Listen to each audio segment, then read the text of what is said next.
আহা, আসলে মা আব্বা যে কি জিনিস সেটা আপনার জানা নেই। যারা বসে আছেন খুব মরা মানুষের মতো বসুন, লড়াচড়া করবেন না। আমি একটা ইম্পর্টেন্ট কথা আপনাকে বলে দিয়ে যাচ্ছি। একটা লোকের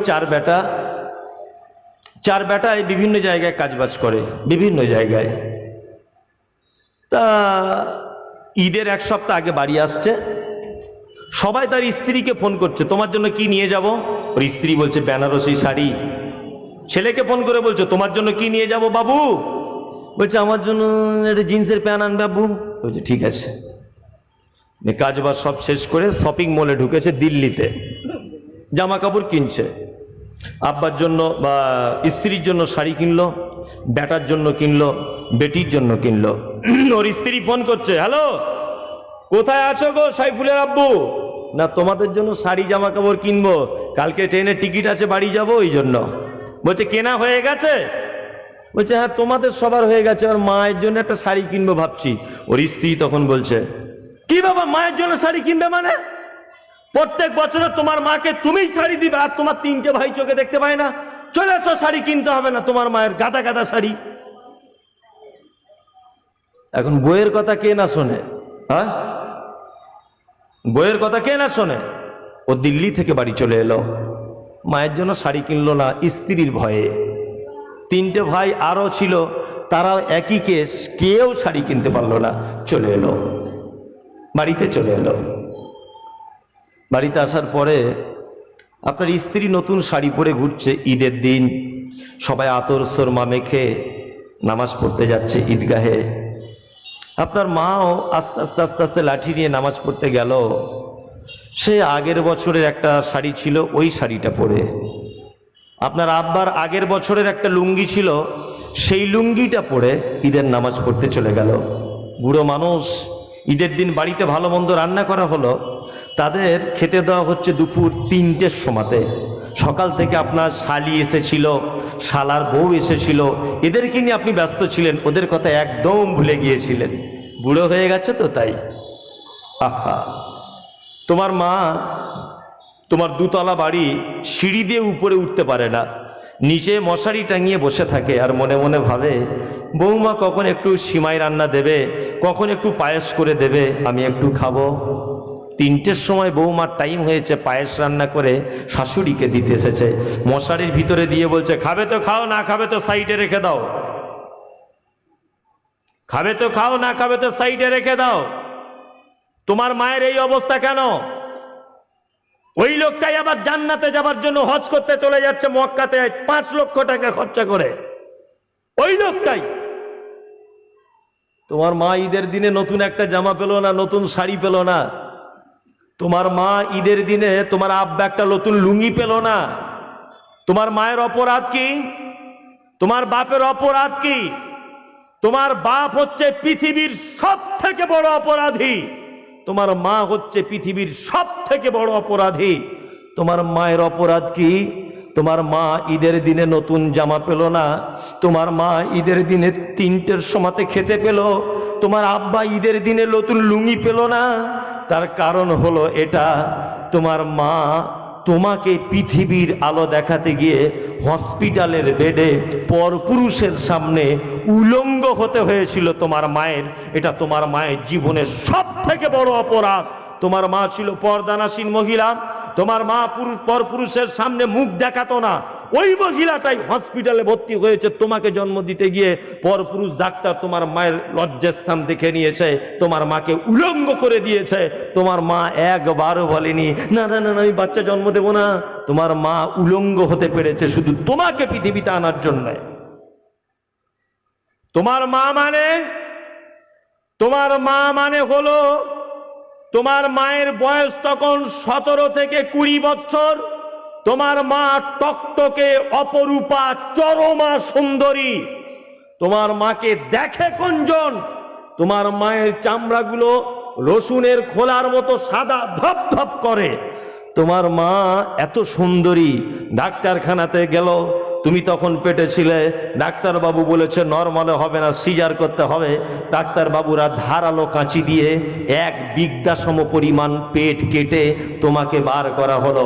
তোমার মা মানে তোমার মায়ের মাথায় কালো কুচকুটে হাঁটু পর্যন্ত দোলানো চুল। তোমার মায়ের চুল দেখে কোনজন? পাড়ার সব মেয়েরা তোমার মায়ের চুল দেখতে আসে। তোমার মায়ের কালো কুচকুচ কুচকুচ করা চুল হাঁটু পর্যন্ত দোলে। তোমাকে পৃথিবীর মুখ দেখাতে গিয়ে হসপিটালের বেডে লাল রক্ততে কালো চুলগুলো লালে লাল হয়ে গিয়েছিল। এটা তোমার মায়ের তৃতীয় বড় অপরাধ। তোমার মায়ের অপরাধ কি?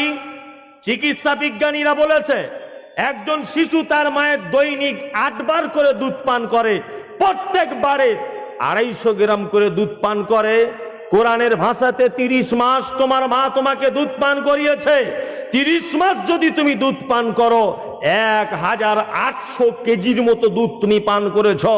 1800 কেজি দুধ তুমি পান করেছো। তোমার মায়ের 50 টাকা করে যদি দুধের কেজি হয়, 90,000 টাকার মতো দুধ তুমি তোমার মায়ের পান করেছ। তোমার মা ঈদের দিনে নতুন শাড়ি পায় না, তোমার মা বউয়ের কাছে গাল শোনে। তোমার মা তোমার কাছে গাল শোনে। তোমার আব্বা নতুন লুঙ্গি পায় না, তোমার আব্বা পরনে নতুন জামা পরতে পারে না ঈদের দিনে।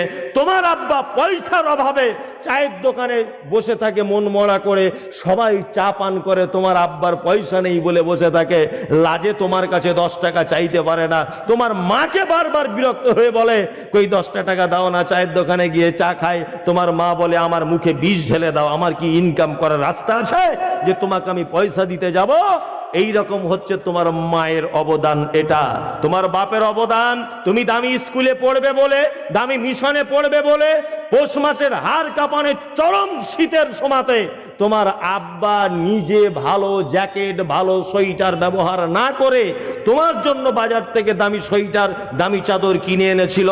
তোমার স্কুলের ফি দিতে হবে বলে ওই দুর্গাপুরে গিয়েছিল রাজমিস্ত্রির লেবারের কাজ করতে। তোমার বাপের বয়স 50 বছর। তোমার বাপ হাঁটুতে বল নেই, মাথাতে ক্ষমতা নেই, কোমরে ব্যথা, তবুও রাজমিস্ত্রি মশলা মেখে আস্তে আস্তে ঠক ঠক ঠক ঠক ঠক ঠক করে কোন রকম দুতলার উপরে মশলা মেখে মেখে তোলে তোমার স্কুলের ফি দেবে বলে। তোমার আব্বা, তুমি বায়না করতে, আব্বু আমি স্কুলে যাব, সবাই সাইকেলে যায়, আমি কেন হেঁটে যাব? তোমার সাইকেলের টাকা জোগাড় করতে গিয়ে ওভার টাইমে কাজ করতো তোমার বাপ। তোমার বাপের মাথার ঘাম পায়ে পড়ে যেত শুধু তোমাকে দামি স্কুলে পড়াবে বলে, শুধু তোমাকে ভালো মন্দ খাওয়াবে বলে।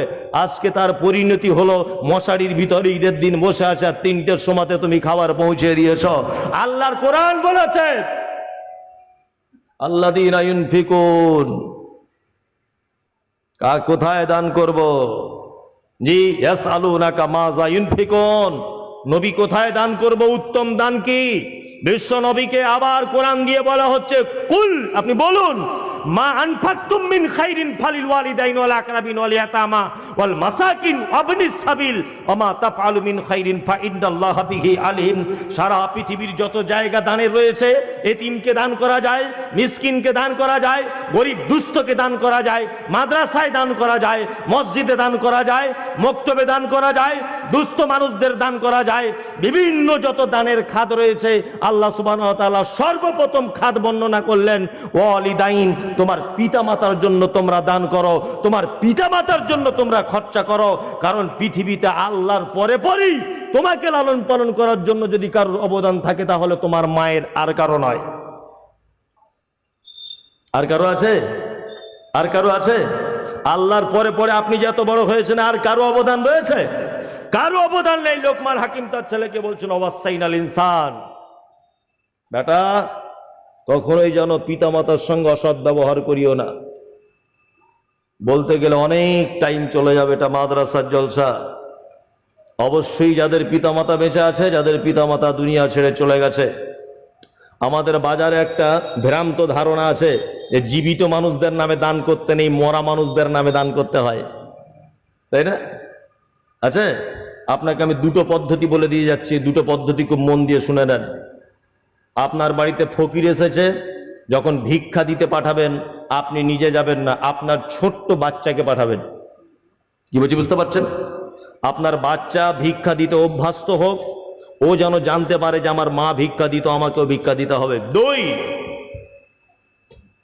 দান যখন করবেন, আপনাকে বলে দিয়ে যাচ্ছি, আপনি চেষ্টা করবেন আপনার বেটার নামে দান করার। বেটা, জীবিত বেটার নামে দান করবেন। যদি বলছেন এটা কেমন কথা হলো, অবশ্যই বেটার জন্য দান করবেন।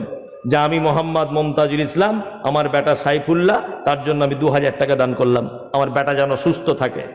আপনি যদি আপনার বেটার নামে দান করেন, তাহলে ওর বিবেকে আপনি মোরা যাবার পরে একবার নাড়া দিয়ে উঠবে যে আমার আব্বা সবসময়ই আমার জন্য দান করতো, আমি আমার আব্বার জন্য করব না। এটা মনে পড়বে কি পড়বে না? হ্যাঁ, অবশ্যই। দুটো পথ বলে দিলাম। আর একটা পদ্ধতি, পৃথিবীর উত্তম দানের জায়গা পিতামাতা।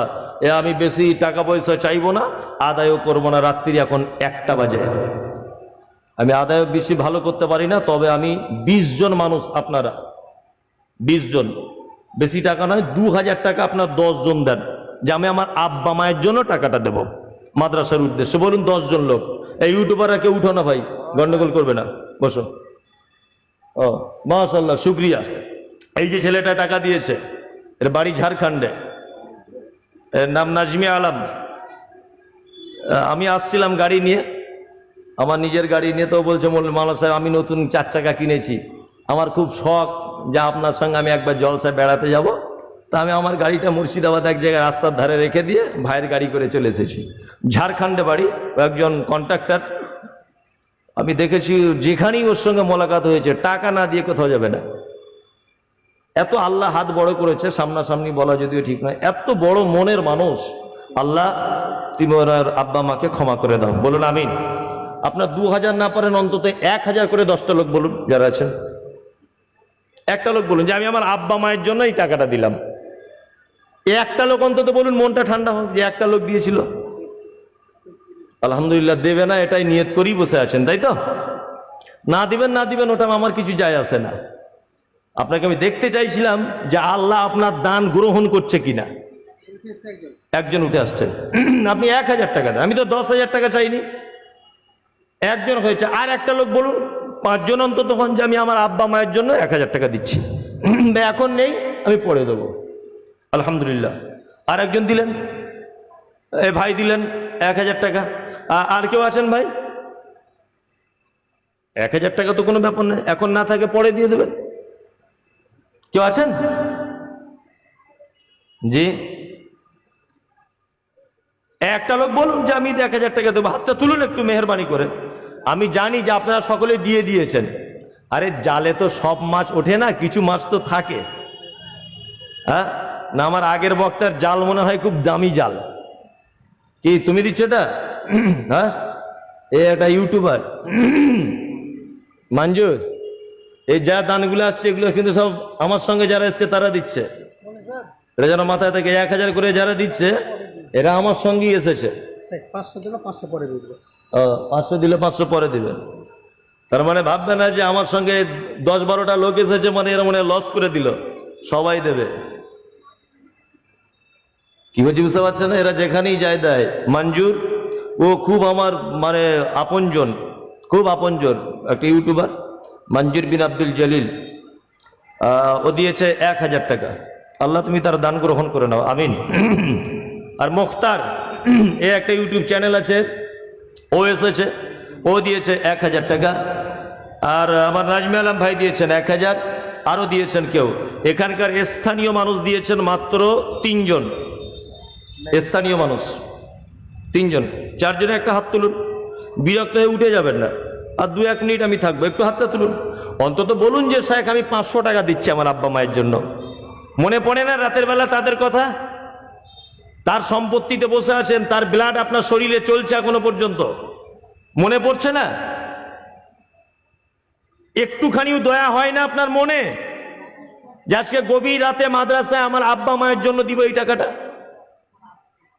জি। আর একজন আসছেন, আল্লাহু আকবার, শুকরিয়া। বলুন কে উনি? কে? জালালউদ্দিন কে? মাদ্রাসার সেক্রেটারি। আগে দিয়েছেন কত? ও, গ্রাম হিসেবে যেটা করেছেন। তা আপনি আমার বেলাতে আর 500 টাকা দিয়ে অন্তত ওটা 1000 টাকা করে দেন। হ্যাঁ, 1000 টাকা দিয়ে দেন। আরে দিয়ে দেন, কথা রাখলেন তো? আলহামদুলিল্লাহ। হ্যাঁ দিয়েছেন উনি, এটা আমি ভালোবেসে বললাম, কিছু চাপ নিয়েন না। হামিদুল 1000 টাকা সকালে দিয়ে দিবে বাপ মায়ের জন্য। আল্লাহু আকবার। জি, মৃত্যু ব্যক্তি, বাপ মায়ের জন্য দিলেন। আর কেউ আছেন? আসুন, একটু হেল্প করুন মাদ্রাসাকে। আরে আপনি দিতে পারছেন না নয়, আপনি এখন উঠতে পারছেন না, মানে এটা ভেবে নিতে হবে যে আল্লাহ আপনাকে এই মুহূর্তে গ্রহণ করছে না। এটা আপনি মাথায় রাখবেন। দান সবাই করতে পারে না, আল্লাহ গ্রহণ করার ব্যাপার আছে। দয়া করে একটু আগে আসুন, আপনি 100 টাকার একটা নোট আনুন, যেটা আমার আব্বা মায়ের জন্য আমি দিলাম। 100 টাকার একটা নোট আনুন, ওটা আপনি মাদ্রাসায় দেন, অনেক উপকার হবে মাদ্রাসার। মাশাআল্লাহ, আরেকজন দিলেন 500। আপনার কাছে ছোট 1 টাকার কয়েন আছে? 1 টাকা ছোট, এটা দোকানে চলে না, ওইটি দেন। 50টা টাকা আপনি দিয়ে যান যাওয়ার আগে, 100-200 করে যা আছে তাই দেন। তবে এই দানটা অন্য কারুর যাবেন, আপনার আব্বা মায়ের জন্য দেন। নিয়ত করুন যে আমি আমার আব্বা মায়ের জন্য দিচ্ছি। আলহামদুলিল্লাহ, আর একজন 1000 টাকা দিলেন, শুক্রিয়া। 1000 টাকা আরেকজন দিলেন, আরেকজন 200 টাকা দিলেন, শুক্রিয়া। জি জি, যারা দিচ্ছেন আলহামদুলিল্লাহ, দেন, সবাই দেন। জি, ভালো আছেন? জি জি,